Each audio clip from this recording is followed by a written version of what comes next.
toutes et à tous, vous écoutez Cinécast. Salut Thibaut. Salut Guillaume. Cinécast, c'est le podcast qui chaque semaine vous recommande des films à voir au cinéma, en streaming ou VOD. Encore une petite capsule au milieu de l'été. Oui, milieu de l'été, ça y est, c'est le dernier podcast de l'année. Suicide de la saison. Suicide Squad est donc avant, c'est ça ? Oui. Ok. Très bien. Donc Green Knight. Alors, à l'heure où nous parlons, nous ne l'avons pas encore eu, nous n'en avons pas encore parlé. J'ai mal à la tête. Le podcast est sorti il y a une semaine. Voilà, très bien. Merci. Je suis complètement dans tous les sens ici.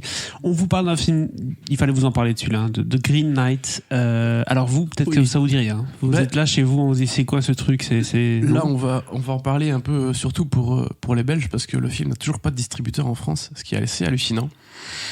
Mais oui, il faut en parler.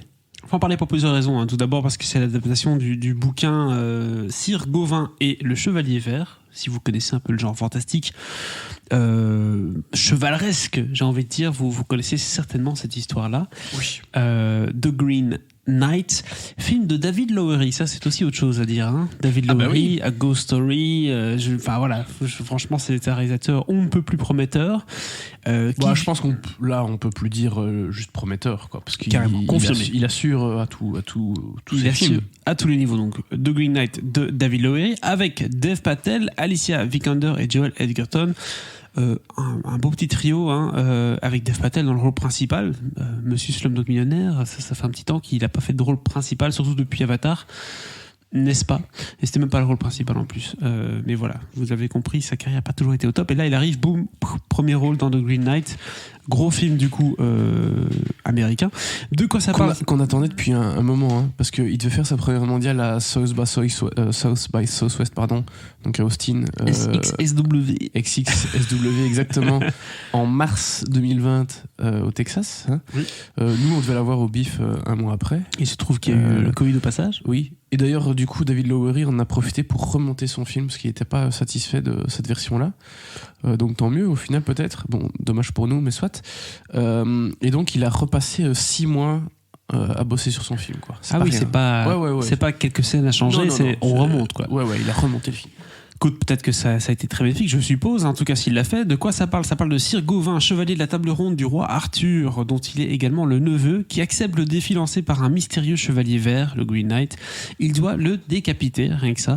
Gawain s'exécute, le chevalier vert repart avec sa tête sous son bras et lui rappelle que dans un an, ils vont devoir se retrouver. Oui, alors, en vrai, c'est pas qu'il doit le décapiter, c'est qu'il peut lui faire n'importe quelle blessure, mais qu'un an plus tard, il va devoir se représenter là où lui donne le rendez-vous le chevalier vert, et que le chevalier vert va lui faire exactement la même blessure. Et donc ici notre petit Gawain se dit je vais le décapiter. Mais suspense.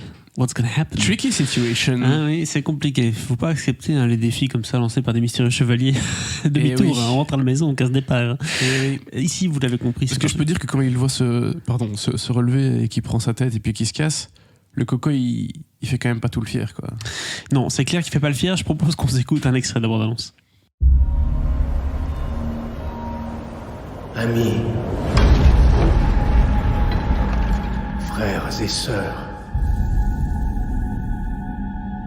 qui peut nous divertir, moi et ma reine, en nous racontant un mythe ?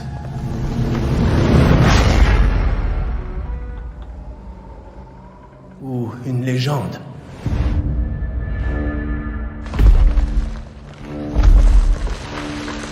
Ô plus grand des rois, permettez à un de vos chevaliers d'essayer de porter un coup contre moi.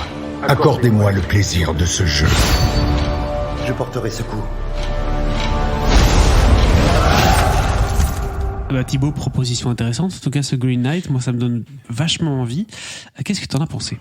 Écoute, je dois quand même dire que c'est un des films que j'attendais le plus de l'année, parce qu'en même temps, j'ai très très très envie de le voir depuis au moins 1 an et demi, mais en fait, on est plutôt à 2 ans, là. Hein, donc, voilà. Hype.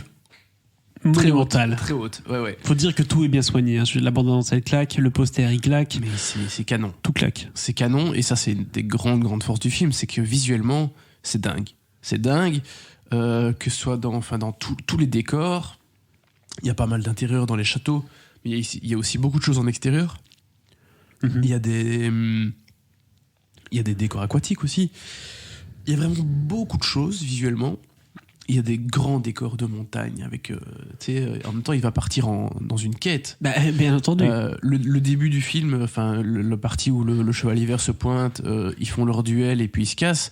C'est les 20 premières minutes, quoi. Oui, Donc, c'est le setup. Oui, bien sûr. c'est vraiment le setup, exactement. Après, c'est vraiment une quête dans laquelle Gauvin va se lancer et donc qui prend du temps. Il va devoir marcher, machin. Enfin bref, donc il y a ce côté un peu épique que t'aimes dans les films fantastiques, mythes et légendes, voilà. Donc ça c'est génial. C'est un film qui a vraiment une super ampleur visuelle, dans les choix de couleurs, qui a une super ambiance sonore aussi, hein, vraiment gros travail sur le son, gros travail sur la musique.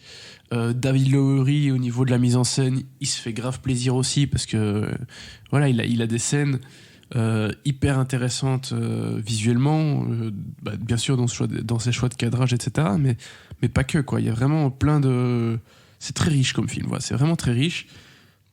Visuellement principalement, mais pas que. À un niveau sonore, il y a vraiment un gros travail aussi. Donc c'est vraiment un film que je qualifierais de film d'ambiance principalement. Oui, tout à fait.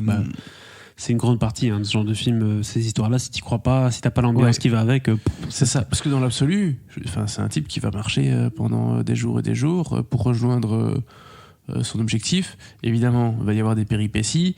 On est vraiment dans le schéma narratif qu'on apprend à l'école, quoi. Hein, oui. C'est la base de la base, quoi. Oui. Donc voilà, forcément, il va faire des rencontres. Il va peut-être pas arriver indemne à sa destination. Oui. Donc voilà. Je vais pas, évidemment pas tout raconter. D'ailleurs, voilà, tant que j'y suis, le scénario est en apparence assez simple. Oui. C'est un type, il fait un duel. 1 an après, il doit refaire ce duel et en prendre plein la gueule globalement. D'ailleurs, on va savoir pourquoi il a accepté ce duel déjà. Hein, oui, c'est une bonne question. Commencez par là peut-être. Oui. Et donc voilà, scénario en apparence assez simple et en réalité bien plus complexe que ce qu'on l'imagine. Et du coup, en tant que spectateur, on a vraiment des surprises, notamment à la fin du film, mais là, je n'en dis pas plus. Tout à fait, t'en dis pas plus, tu l'as dit. Par contre, le scénario a l'air simple, mais c'est vachement bien construit parce qu'il y a une grande mise en scène, il y a du détail, il y a tout l'univers qui va avec, l'ambiance sonore, la musique, je suppose, qui fait aussi son taf. Bien sûr. Mais il y a Dev Patel quand même dans tout ça, c'est un choix assez audacieux. Bah écoute, à aucun moment je me suis posé la question de on a un Indien, enfin en tout cas. Ah non, pas une question que c'est un Indien, mais c'est juste que Dev Patel a pas toujours de la carrière. C'est ce que je veux dire, c'est un rôle comme ça, tu te dis je vais prendre un Timothée Chalamet, je vais prendre le truc classique, tu prends le jeune premier, le type qui a vraiment la gueule de l'emploi. Oui, je vois. Mais je vais quand même terminer là-dessus. Le fait que ce soit un Indien un Indien d'origine indienne dans un film de légende, de mythes et légendes européens, rien à foutre. On s'en fout. À aucun moment je me suis fait je me suis posé la question, quoi que ce soit, on s'en fout. Il assure dans son rôle et ça c'est génial. Mais c'est vrai que c'est pas forcément le type de rôle dans lequel on l'attend non plus. Tout à fait. Et ça, voilà, c'est un super choix de sa part, et évidemment de la part de David Lowery de l'avoir pris parce que ça fonctionne carrément en fait. Il a ce rôle de neveu du roi qui est interprété par Sean Harris. Il va tomber sur un couple lors de sa quête, couple composé par Alicia Vikander et Joel Edgerton. D'ailleurs, Alicia Vikander, rôle bien plus complexe en apparence à nouveau. Et là, je vais vraiment rien dire à son sujet. Mais voilà, il y a vraiment plein de choses hyper intéressantes au niveau des personnages, au niveau des interprétations. Bon, Joel Edgerton, les films en costume un peu médiévaux, on l'a déjà vu faire, notamment dans The King de David Michôd avec Timothée Chalamet. Il était très bien. J'adore vraiment le casting qui est absolument génial. Et Dev Patel, oui, ça peut être un premier rôle dans ce type de film aussi, même si voilà, c'est pas là où on l'attend forcément, mais tant mieux. C'est aussi ça qu'on demande aux comédiens. C'est pas tout le temps qu'ils fassent la même chose et qu'ils fassent les mêmes rôles, donc super choix. Super choix, super ambiance, super film de manière générale. Thibaut, est-ce que tu as quelque chose à rajouter avant de donner la note, peut-être ? Non. Non, rien du tout. Du coup, on passe à la note. Enfin, si, je vais quand même ajouter un petit truc. J'espère vraiment pour les Français que le film trouvera un distributeur parce que David Lowery, il n'a pas une carrière facile en fait en France. A Ghost Story, il est sorti uniquement parce que le film a cartonné au Festival de Deauville. Son film suivant, The Old Man and the Gun, avec Robert Redford, je pense qu'il n'est même pas sorti au cinéma en France, il est sorti directement en vidéo. Et là, Green Knight, voilà, toujours pas de distributeur, alors que c'est un film qui, en tout cas dans la communauté, dans ce qu'on appelle le film Twitter, la communauté des amateurs de cinéma, des aficionados sur Twitter, c'est un film qui est très très attendu dans le monde entier, enfin en tout cas par cette communauté, et ce serait vraiment dommage de passer à côté parce que c'est un très grand film. Alors, on est vraiment dans le truc assez lent, forcément un film d'1h30 avec un type qui va quand même beaucoup marcher dans les bois, et voilà, c'est pas que ça, mais c'est très très fort ce qu'il a fait, c'est vraiment très très fort, donc ce serait vraiment dommage que ce film ne trouve pas le chemin des salles en France. Nous on a cette chance en Belgique d'avoir un distributeur qui l'a, mais je crois que c'est parce que le film est assez cher, donc c'est peut-être pour ça. Mais voilà, on a la chance de l'avoir ici en Belgique. Si vous habitez près de la frontière, n'hésitez pas à franchir le pas. Voilà. Franchir le pas, venez nous voir tranquillement, prendre une bière et regarder un film chez nous.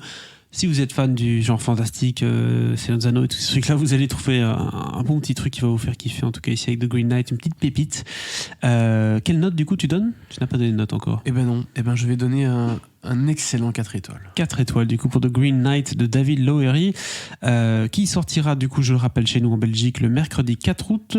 N'hésitez pas à partager votre avis sur ce film dans les commentaires et si c'est pas déjà fait, à vous abonner au podcast sur la plateforme de votre choix. À très bientôt pour une nouvelle saison et des nouvelles recommandations.